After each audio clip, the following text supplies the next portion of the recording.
je veux quand même vous signaler qu'il y a des exceptions à ça, dont le magazine L'Actualité, dans lequel j'ai effectivement un blog, qui, dans les 2 dernières années, vient d'engager 2 journalistes scientifiques pour faire autre chose que de la science, à savoir Noémie Mercier et plus récemment Catherine Dubé, 2 anciennes de Québec Science, qui se retrouvent à L'Actualité, qui ne sont là ni l'une ni l'autre pour traiter de science, mais dont le passé de journaliste scientifique a été jugé très très intéressant. Qu'est-ce que je vois comme opportunité pour les journalistes scientifiques, puis comme question de recherche qui personnellement m'intéresserait de voir?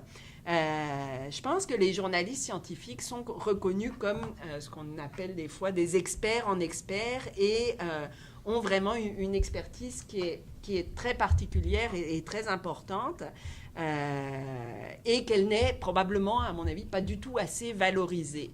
Il y aurait des tas d'autres moyens de valoriser cette expertise-là pour permettre à des journalistes scientifiques de, entre guillemets, creuser leur niche puis élargir un peu leur terrain de jeu. Je pense notamment que par le biais du web et par le biais d'Internet, on a beaucoup de nouvelles sphères qui peuvent s'ouvrir et qui font en sorte que, comme journaliste scientifique, on va moins être pris par le blocage, entre guillemets, traditionnel classique des médias traditionnels. C'est facile d'ouvrir des pages d'Internet, de construire des sites web. Il y a de la place pour des journalistes scientifiques. En tout cas, c'est l'impression que j'ai, mais que j'aimerais bien voir vérifier, pour devenir des sortes de références dans ce fouillis incroyable d'informations qu'on retrouve sur Internet et parmi le fouillis d'un autre genre que l'on retrouve dans les médias qui ne font pas appel à des journalistes scientifiques. Ça, ce que ça veut dire, c'est dans ces nouveaux médias, moi je vois plus... Il y a tellement d'outils qui permettraient aujourd'hui d'amener la science autrement. Je pense à des choses que j'ai testées avec L'Actualité, puis qui, surprenamment, donnent des très très bons résultats assez régulièrement maintenant, en parallèle des articles que j'écris dans le magazine.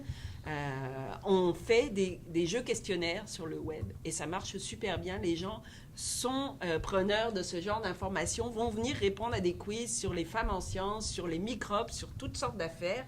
Et je pense qu'il y a une opportunité là pour diffuser de l'information de manière journalistique et de l'information scientifique de manière journalistique, mais avec d'autres outils que ceux avec lesquels on est habitué à travailler traditionnellement. Il y a aussi, évidemment, tout ce que permettent les sites Internet de mêler les sons, les graphiques, les vidéos, les textes.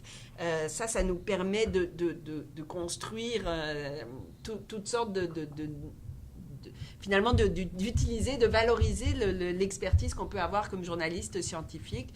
Et on l'a vu très bien là, par exemple, avec ce qui s'est passé au Japon. Il y a eu des médias qui ont tout de suite essayé de installer, je pense que le New York Times a fait un bon travail là-dedans en montrant comment ça marche un réacteur nucléaire, qu'est-ce qui s'est passé, tout de suite plein de schémas, plein de données. Ça, on devrait pouvoir, comme journaliste, avoir les moyens de réagir beaucoup plus intensément là-dessus et rapidement. Dans les médias sociaux, je pense qu'il y a aussi beaucoup de possibilités qui s'offrent de valoriser un peu cette information scientifique dont les gens sont demandeurs.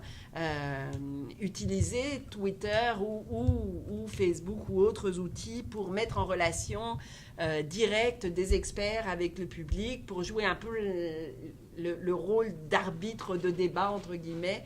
Je pense qu'il y a beaucoup de choses à faire de ce point de vue-là.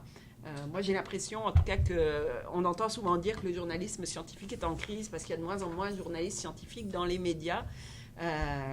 C'est sûr qu'il y a eu, il y a des médias qui engagent des journalistes scientifiques qui vont très mal, mais en même temps, il n'y a jamais eu autant de science dans les médias, même si elle est actuellement plutôt maltraitée. Donc, le défi, il est là. Il est de relever le niveau et de répondre aux attentes qui sont énormes de ce qu'on en perçoit, de ce que j'en perçois en tout cas, du grand public qui veut comprendre toutes sortes de choses, toutes sortes d'informations dont il est bombardé, auxquelles il ne comprend malheureusement pas grand-chose. Voilà en gros, je pense que j'ai tout